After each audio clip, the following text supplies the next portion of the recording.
श्री स्वामी समर्थ.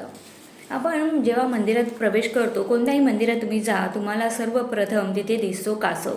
कासवाचे आपण प्रणाम करून कासवाला मंदिरात प्रवेश करतो. तो हा कासव जर तुम्हाला घरी आणायचा असेल तर काय करायचं, नेहमी पंचधातूंचाच कासव तुम्हाला घरी आणायचा आहे.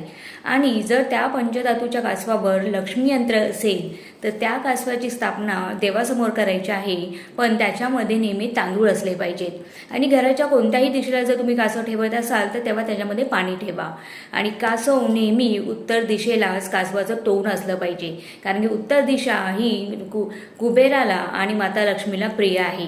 त्यामुळे यापुढे जेव्हा तुम्ही कासव घरात आणाल तेव्हा उत्तर दिशेलाच ठेवा.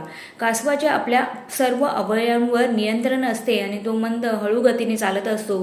त्याचप्रमाणे माता लक्ष्मी आपल्या घरामध्ये निवास करेल.